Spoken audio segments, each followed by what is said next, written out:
Baik, terima kasih Mbak Syarifah. Memang pekan lalu kita juga terinformasi ya bahwasannya pertumbuhan ekonomi Eropa resmi secara teknikal mengalami resesi setelah mengalami pertumbuhan negatif selama 2 kuartal berturut-turut. Ini memang disebabkan oleh adanya revisi pertumbuhan ekonomi Jerman yang lebih dalam, yang tadinya diharapkan terkontraksi 0,3 tapi ternyata terkontraksi 0,5 sehingga berdampak terhadap agregat Eropa secara keseluruhan.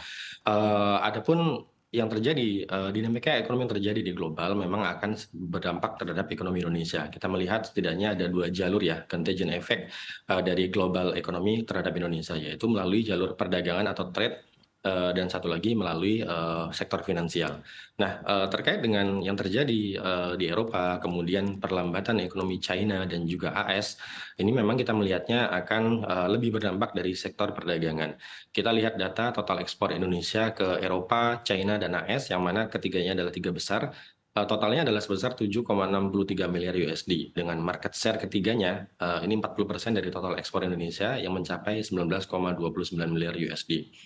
Kalau kita lihat memang kontribusi ekspor terhadap PDB Indonesia ini kan cukup moderate ya di 22,71% karena memang mayoritas masih akan didrive oleh konsumsi domestik sebesar 57%. Nah, dengan agregat jumlah total ekspor ketiga negara, ketiga area tadi dibandingkan dengan total PDB Indonesia, maka kontribusi ekspornya memang ada di sekitar 40%.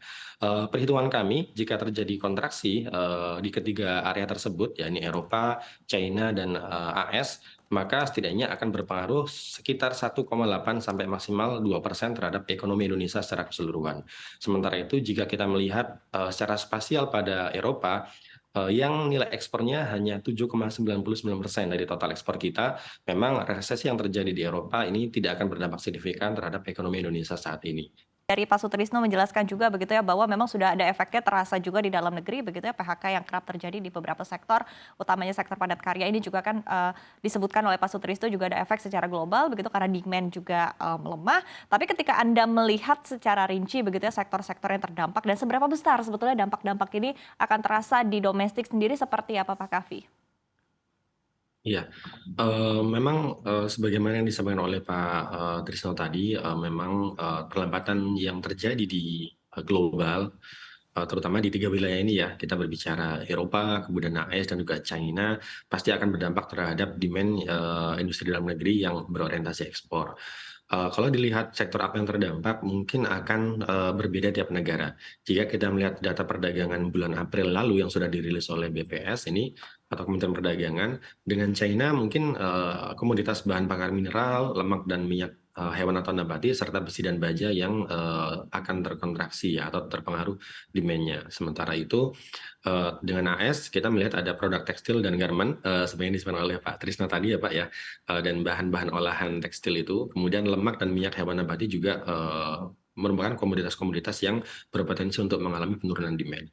Sementara itu untuk Eropa kita lihat pada transaksi perdagangan terbesar yaitu dengan Jerman ya. Kalau kita lihat secara spesifik rinci lagi, karena Jerman merupakan negara dengan ekonomi terbesar di Eropa, kita melihat produk-produk seperti produk kulit dan garment, produk pangan, bahan kimia, peralatan logam, karet, dan plastik, serta material kendaraan ini yang berpotensi untuk mengalami penurunan. Kita melihat total ekspor ke Jerman sepanjang triwulan pertama tahun 2013 ini sebesar 714 juta US dollar atau 1,13 market share dari total ekspor. Memang akan relatif kecil jika dibandingkan dengan share perdagangan kita dengan China yang sebesar 4,62 miliar US dollar atau 25,62% market share dari total ekspor kita. Dan justru yang memang harus diwaspadai adalah penurunan demand dari Cina karena memang di sana masih melambat ya. Pasca reopening kita melihat pasar berekspektasi bahwasanya setelah reopening Cina akan kembali ke track sebelum pandemi, tapi kita melihat leading indikator yang ada di sana masih belum memenuhi ekspektasi dan juga yang diharapkan oleh market dengan pertumbuhan yang lebih lambat. Dan kalau kita lihat datanya juga di triwulan pertama, pertumbuhan ekonomi China lebih didrive oleh government spending dan juga investment. Mhm. Adapun untuk private sector masih kita menyebutnya eh, ini ya masih sedikit terkontraksi untuk di private sektornya, sehingga Oke. harapannya di semester kedua akan lebih baik untuk private sektornya sehingga meningkatkan konsumsi China.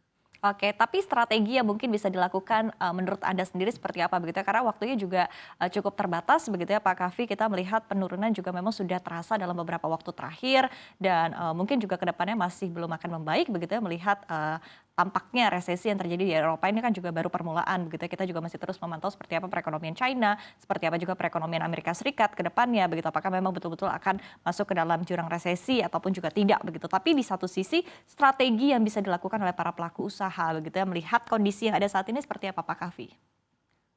Iya, memang, sebagaimana disampaikan Pak Sudirsa tadi, para pelaku usaha juga menghadapi, hal yang kondisi yang tidak mudah ya.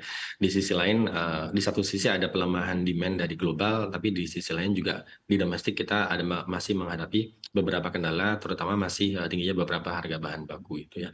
Nah mungkin, terkait dengan apa yang terjadi di global, ini untuk para pengusaha bisa melakukan diversifikasi negara tujuan ekspor. Agar dapat, tetap menjaga tingkat produksinya, sehingga bisnis dapat survive pada jangka pendek dan sustain pada jangka panjang. Namun, tidak hanya itu, di sisi lain pemerintah juga perlu andil juga ya. Eee, Saat ini sudah bagus, artinya pemerintah sudah berhasil mengendalikan inflasi, baik itu, di sektor, sisi produsen maupun konsumen. Kita lihat, producer price index dan juga consumer price index sudah cukup moderate.